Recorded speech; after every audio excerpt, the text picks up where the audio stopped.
Welcome back, folks, to WrestleRant, where I give my in-depth analysis of all the pay-per-views that I watched on the WWE Network. Today, I'll be talking about the 2008 installment and the final installment of WWE Cyber Sunday. So, kicking off the show, we had Rey Mysterio taking on Kane in a no-holds-barred matchup. Now, this feud had been dating back to the summer of 2008 when Kane was saying, is he dead or alive? All that kind of shenanigans. I was really getting my hopes up, or actually a lot of other people are getting their hopes up, for Kane putting his mask back on. I just became a wrestling fan at that point in time, so I didn't know the significance of what was in the bag and whatever. A lot of people were hoping for Kane's mask. It was Rey Mysterio's mask. That kind of triggered the feud between the two. Rey Mysterio would come back right before Unforgiven of 2008. They faced off in that championship scramble at Unforgiven, faced off in another match at No Mercy, which I think Mysterio won via DQ, leading this matchup. So the no-holds-barred stipulation, which was voted by the fans, made sense because, like I said before, I believe their previous matchup at No Mercy ended in a DQ. So they had a pretty good matchup, went about 10 minutes long. Kane, I think, is an underrated performer. He's not capable of any 5-star Mat Classics or anything, but given the right opponent, I think he can have a very, very good matchup, and this was a prime example of that. Very good way to kick off the show. It did not blow off the rivalry. I believe they had one more match on Raw a couple of weeks later in Falls Count Anywhere on that Raw in England, where Michaels and Jericho also had a Falls. It was a last man standing match, so this was not the end of the feud, but Rey Mysterio got his first pinfall victory over the Big Red Monster in this contest. So a pretty good contest to kick off the show, considering the fact that Rey Mysterio was the fan favorite in this feud, obviously, and he got his vengeance over Kane in the process. So not the most exciting feud, but they did have some good matches over the course of their rivalry. And I forgot to mention this before, but Shelton Benjamin defeated R-Truth to retain his United States Championship can't even call it the pre-show. It was a match exclusive to WWE.com. This was before the whole YouTube stuff with the pre-show and whatever, the kickoff match. This was kind of like that. It was only exclusive to WWE.com, though, long before YouTube and WWE joined forces. And that was a decent match, too. R-Truth, I believe that was his first singles defeat in singles competition since coming back to the WWE a couple of months prior to that. So that was a decent match. I forgot to mention that. That's not on the network, though. So if you watch a pay-per-view on the network, you can't see that match. I just thought it was worth mentioning. But after Rey Mysterio and Kane was the ECW Championship matchup with Matt Hardy taking on either Finlay, Mark Henry, or the fan favorite Evan Bourne. And of course, Evan Bourne was voted by the fans to face Matt Hardy for that ECW title. Evan Bourne was so over at this point in time. I know the guy had zero mic skills, but even to this day, I think WWE highly underutilized him, especially in the summer of 2010, when he had that whole feud with Edge and Jericho and Sheamus, and he was having some very good matches. And it wasn't even like he was a mid-carder. WWE, for the most part, has had him lose match after match after match. He wasn't a jobber, but he was just kind of a sideshow, which I thought he could have been used better. He's probably better off in TNA as an X Division kind of guy, but the guy was over, no matter whatever way you look at it. And that was the case here. At points where he was cheered over Matt Hardy, who was also a face at that time. And Matt Hardy also showed some heel shenanigans here, like some heel tactics, when he pulled Evan Bourne's tights, when he was rolling him up at one point. So he played the heel in this matchup, and it was weird because the fans didn't really know how to react. It wasn't like Matt Hardy was even teasing a heel turn. He wouldn't go heel for the next couple of months until he turned on Jeff Hardy in surprising fashion at the Royal Rumble in 2009. So I don't know why he showed heel tendencies here, maybe just to make sure that Evan Bourne was cheered more over of the two. So it didn't really make any sense, but they did have a very, very good matchup that just went a little longer than Rey Mysterio and Kane, clocking in 11 minutes. So a very good contest, the first time and only time, I believe, that Matt Hardy and Evan Bourne would cross paths in singles competition in WWE.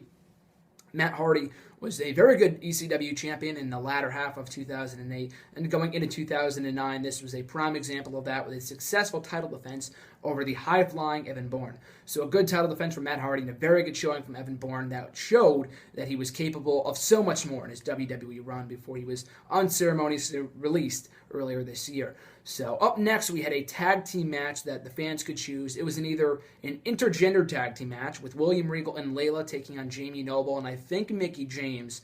It was either that matchup for the World Tag Team titles, Kofi Kingston and CM Punk versus the Road Brothers, not the Road Brothers, I'm sorry, I'm thinking of 2014, Cody Rhodes and Ted DiBiase, Team Priceless, or this matchup that ended up winning the vote, John Morrison and The Miz, a Dirt Sheet Duo versus Crime Time. So probably because this matchup got the most screen time of any other match on the show, since they were getting a lot of airtime on Raw and ECW and whatever, because Crime Time, if you can recall, Bringing the Hood to You, their WWE.com exclusive show, was feuding with the Dirt Sheet, one of the most entertaining shows in WWE.com history, if ever. Not one of, probably the single most entertaining show in WWE.com history. They were just so great together, John Morrison and The Miz. It was like bread and butter, peanut butter and jelly. Those two were just so awesome together as a tag team. And then Crime Time, I was always a big fan of as well. I always thought they should have gotten a World Tag Team title run, but nevertheless, this was a decent matchup. It went about 10 minutes, probably a little longer than it should have. I mean, like I said before, it was a good matchup, and it got airtime on Raw, so the people in attendance had some reason to care about it. But I couldn't understand for the life of me why people chose this matchup over the...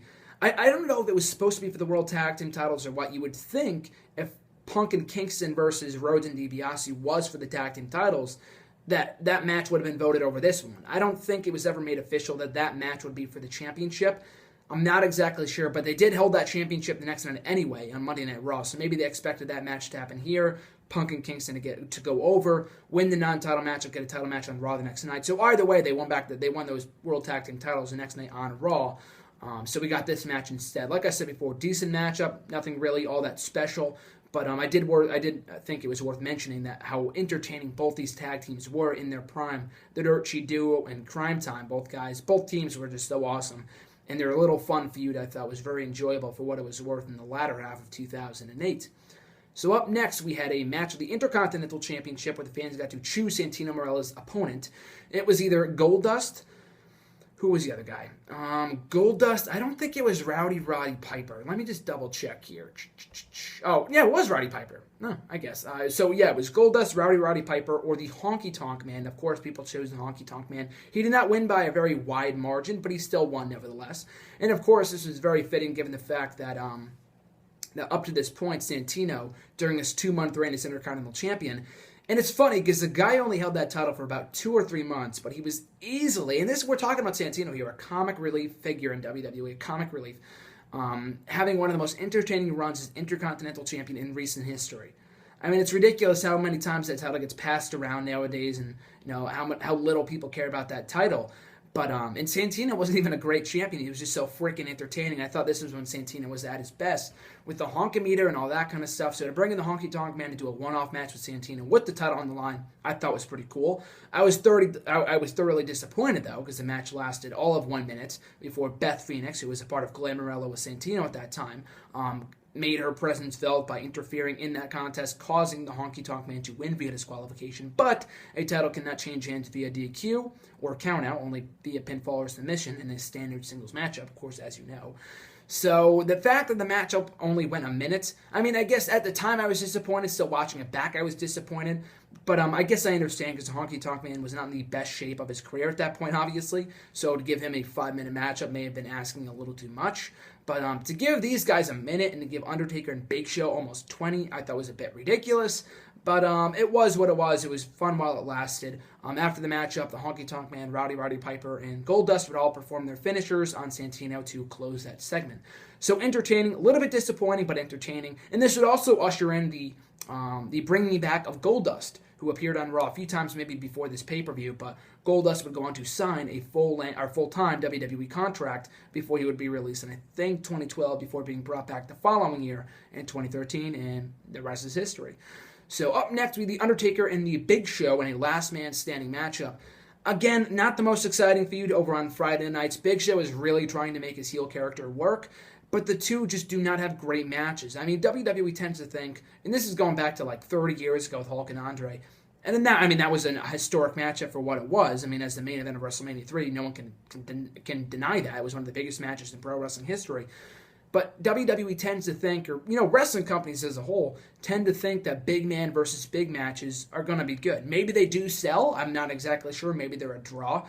But the matches more often than not suck. And I'm not saying Undertaker and Big Show, the feuds between those two in the latter half of '08 sucked, but they just weren't really any good, especially going back to Undertaker's series of matches with Edge that year, which I thought were stellar and some of the best matches of that year of 2008, right next to Jericho and Shawn Michaels. So that awesome feud, that legendary feud over the course of 2008. So this matchup wasn't really anything too great, of course, but they made it work for what it was. I mean, I guess the last man standing match, it's a stipulation that fits to Big Show's strengths, and that he's a big guy. He knocks people out with the WMD, the Weapon of Mass Destruction, which he wasn't calling it at this time. But like I said before, Undertaker and Big Show, despite how many times they faced off over the last decade or so, just don't have great chemistry. And there's not the most enjoyable matchup to sit through because last man standing matches, as it is, are not all that exciting. So not a bad matchup, just pretty boring in my opinion. Undertaker ended up going over, leading to another matchup between the two, and then another matchup on an episode of SmackDown, but their next matchup would take place at Survivor Series the following month. So up next, we had Triple H taking on Jeff Hardy for the WWE title, or Triple H defending that title against the Charismatic Enigma. These two, I mean, you can't really call it a feud, but Jeff Hardy, his chase, I guess I should say, was one of the biggest highlights of SmackDown in that later half of 2008. Jeff Hardy, that chase for that WWE title, which took place pretty much, if you think about it, all over the course of 2008. He started off the year contending for that title against Randy Orton at the Royal Rumble pay-per-view, and he ended that year at Armageddon beating Edge and Triple H in a triple threat match to win that championship. So 2008, I mean, you could say it's the year of Jericho with his awesome heel shtick, but Jeff Hardy, his rise to the top, and I've always thought that his rise to the top was very well booked. And, you know, even today, people just want satisfaction like that. And if people got pissed off with the IWC, I mean, the internet was around, obviously, in 2008. And there were message boards and all that kind of stuff. But obviously, Facebook and Twitter were not as big then as they are now. But maybe people would have been pissed that Jeff Hardy didn't win the title at No Mercy, then again on this show, and then again at Survivor Series the following month. I mean, I understand maybe if I was watching this I didn't watch the show at the time. I mean, I had to go back and watch it on the WWE Network. I didn't order the pay-per-view at the time when it happened, even though I was a fan. Maybe I would have been a little disappointed that Jeff Hardy, the outcome of this matchup was the same exact thing that it was at No Mercy, with Triple H coming out on top.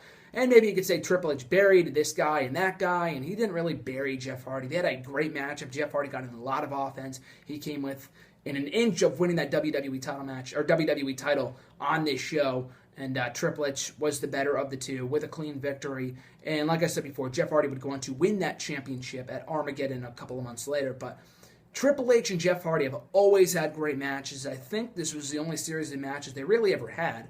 I know they had a matchup at Armageddon in 2007, and the number one contenders match for that championship, which was won by Jeff Hardy. They also had a match at No Mercy and on this show, so a lot of great matches from Triple H and Jeff Hardy. And this is, not even counting their clash over the Intercontinental Championship on SmackDown, how many years ago. But a great match from Triple H and Jeff Hardy. And so up next, we had the World Heavyweight Championship up for grabs with Chris Jericho defending the gold against Batista, with the stipulation being that the crowd got to pick the special guest referee. It was either going to be the injured Randy Orton, JBL, or no, it wasn't JBL, I'm sorry. I think it was Shawn Michaels, and then the third and final vote, which ended up getting the victory in the voting, was Stone Cold Steve Austin, 1 year removed from refereeing the World Heavyweight Championship match between The Undertaker and Batista at Cyber Sunday 2007. But a very good matchup here. I mean, there was a lot of shenanigans, a lot of run-ins, a lot of overbooking. When it all comes down to it, though, Batista and Jericho do have good chemistry together. They had a good match on this show. They would have a good steel cage match on Raw about 8 days later, I want to say, when Jericho won the title back. So for them to take the title off of him, only to put it back on him, to lose it again a month later to John Cena at Survivor Series, that was a bit ridiculous. But there was a lot of overbooking. And if you're a fan of that, then you'll enjoy this matchup. If not, then probably not. I mean, I hate overbooking, but I enjoy this for what it was with all the interference from Randy Orton. It would also kick off the feud between Shawn Michaels and JBL, that whole long, drawn-out storyline over the course of 2008 and going into 2009. And of course, anytime you get to see Stone Cold on a WWE pay-per-view or WWE TV at all is always a plus, so to see him get involved here, land a stunner, and I think Randy Orton was pretty cool, especially considering a lot of people, maybe not a lot of people, but I've heard comparisons between Orton and Stone Cold in the past, and don't take my word for it, I'm not saying that Orton is the next Stone Cold or anything, but it would be cool. I mean, he was the one legend that he never really got to interact with for the most part, from Hulk Hogan to The Rock to Mick Foley to Sergeant Slaughter, Dusty Rhodes, everybody.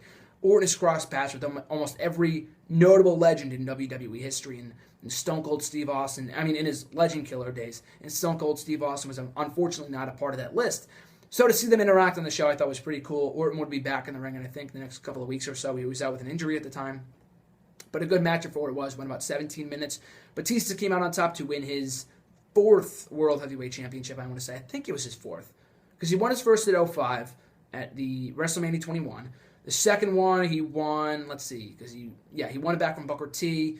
And then the third one, when did he win it back? Oh, he won it in 2007. So he won it in 05, 06, and 07. So his fourth one came in 08. So 4 consecutive years that Batista was World Heavyweight Champion.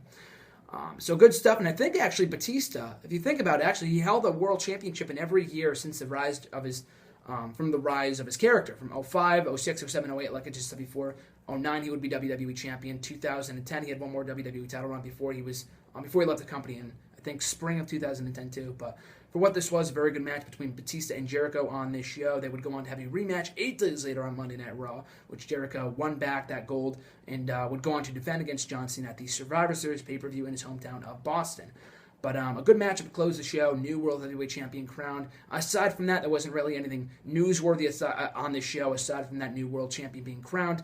But on the whole, though, I thought this was a decent show. From an in-ring standpoint, there was a lot of good action. Rey Mysterio and Kane was enjoyable. Matt Hardy and Evan Bourne was a very fun tag team match. The return of the Honky Tonk Man was fun for what it was. I think he'd be on Raw the next night, too. Triple H and Jeff Hardy, easily the best matchup of the night. And, of course, a new World Champion crowned. I can't call this a good show. I'll call it middle of the road. But much like all the other Cyber Sunday shows, this was not a great show.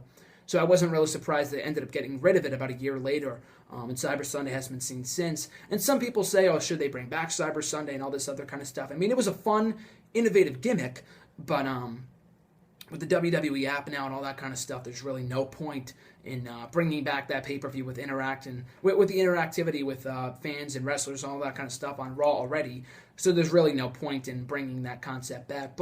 And it was a fun pay-per-view in theory, but after reviewing all the Taboo Tuesday and Cyber Sunday shows, with this being the last one, I would have to say I enjoyed these Cyber Sunday shows a little less than the Taboo Tuesday ones. I thought the Taboo Tuesday ones were, on the whole, a lot better than these.